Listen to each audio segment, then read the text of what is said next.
COC3 Part 1, Installing EDDS, DNS, and DHCP. Run CMD, Windows R. I-type ang CMD and then OK. Tapos i-type ang IP config para malaman natin ang IP address. Enter. Yan. So, IPv4 address 100.100.0.102 at subnet mask ita-type natin doon sa network. Okay, Windows R, i-type natin ang ncpa.cpl para lalabas ang Ethernet. Yan, so nandito na sa Ethernet. Right click natin dyan. Tapos i-click ang properties. So ang gagawin natin is inputting IP address static. So tayong maglalais. I-uncheck natin yung version 6. Hindi na kailangan. So version 4 naman, select and then click properties. Tapos use the following IP address. So yan, tayo ang mag-input ng IP address. It means static IP address po yan. So dito sa IP address ng server, yan. So 100.100.0.102. Ita-type natin yan doon sa IP address.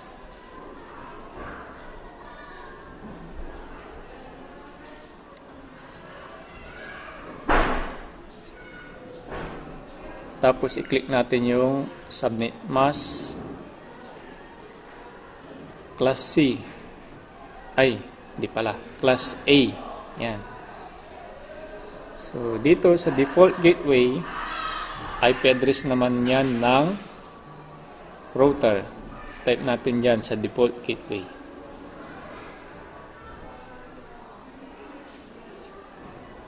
Tapos, sa preferred DNS server, IP address naman ng server ang ilalagay natin dyan. So, 100.100.0.102. And then, click OK. Tapos, close na natin.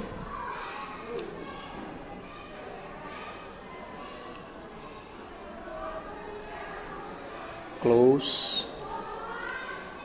And then sa network icon, right click natin and then open network and sharing.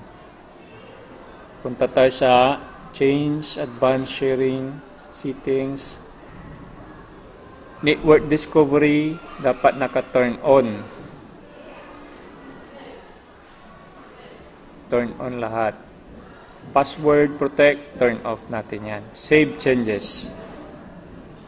Next, Windows Firewall, i-off natin.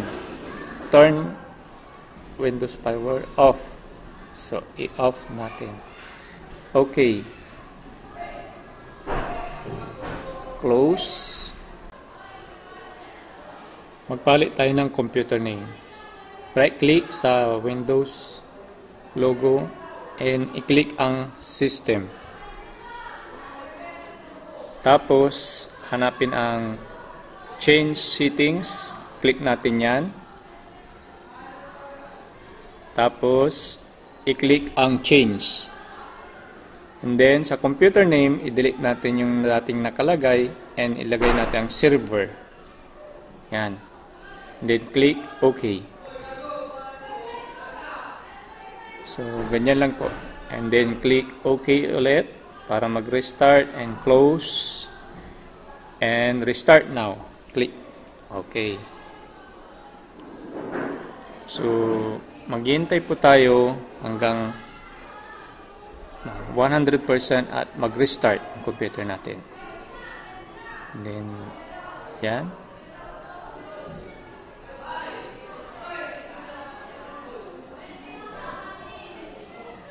So, yan.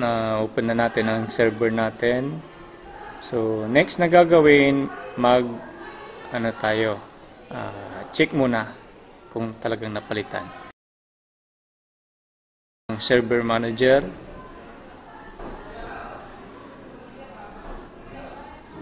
tapos dyan sa local, so dyan sa local server, makikita ang mga pangalan ng computer natin. Yan sa computer name, and next. So mamaya kailanganin natin mga yan. Next muna, punta tayo sa dashboard. Yan, ng server manager. Click natin yung dashboard, tapos add rules and features. Click natin yan. And then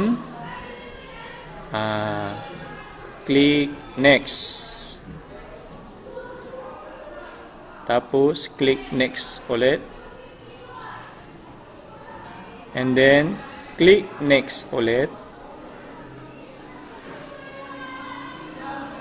Tapos dyan, i-check natin ang Active Directory Domain Services, ADDS.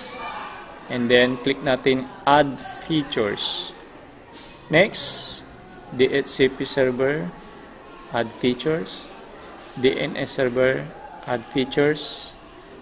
Tapos doon sa side arrow ng File and Storage Services, i-click natin ang side arrow ng File and ISCSI.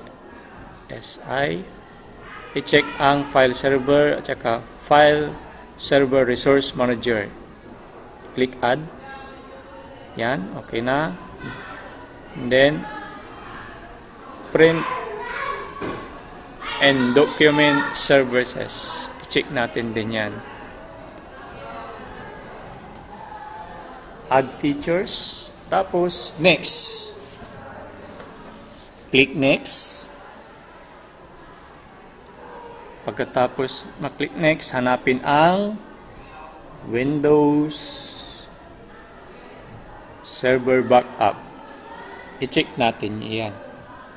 Then click Next. Tapos Next ulit. Next ulit. Next. Click Next again. And Next again. Okay na, naka-check print server. Tapos i-check natin yan. Restart the destination server automatically. Tapos install. So yan, starting installation na siya. So hintayin natin hanggang matapos yung installation at magre-restart ang ating computer server.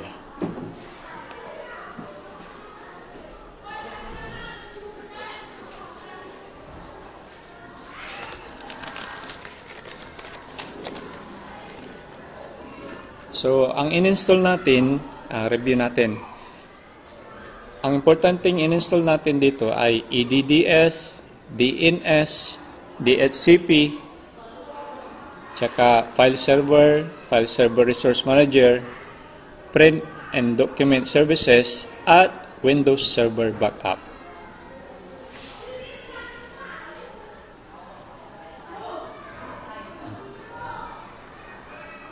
So, after installation, nag-restart yung computer natin, ito ang lalabas.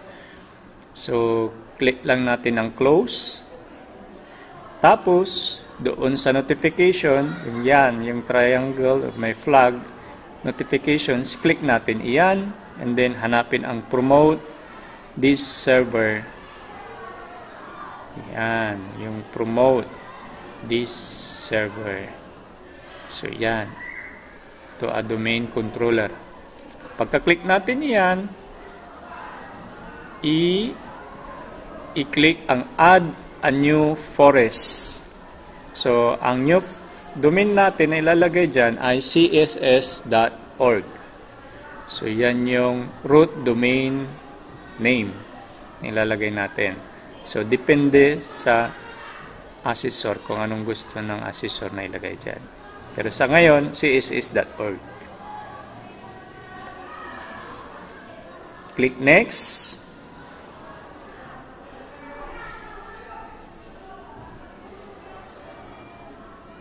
So, susunod.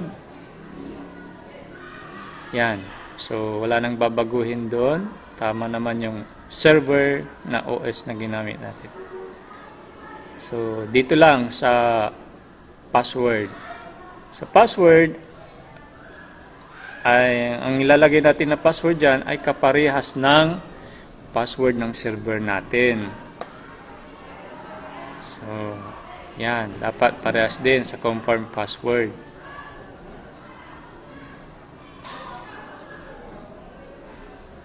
And then click next. Tapos next. Tapos next ulit. Hintayin mo nating maging clickable yung next. Yan. So wala nang papalitan dyan. Next.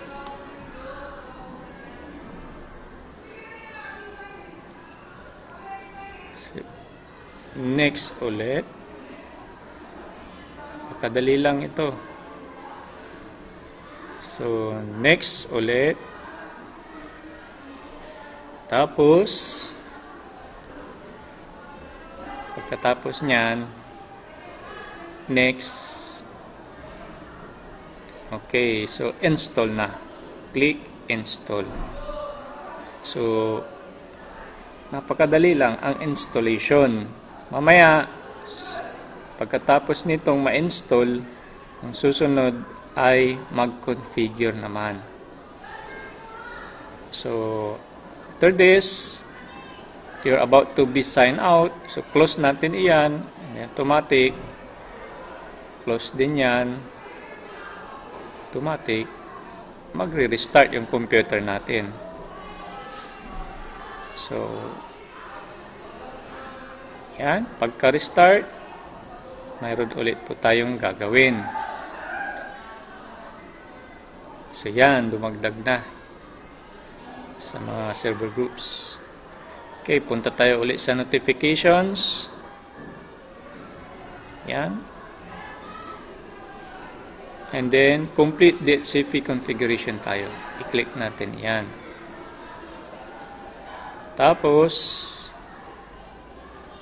i-click natin ang next.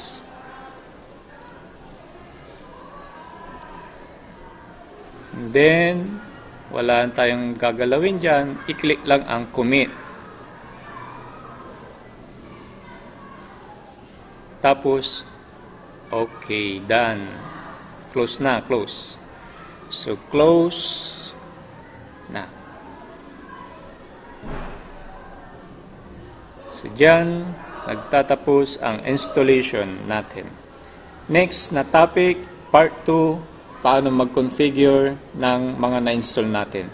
Thank you at maraming salamat po. Bye-bye!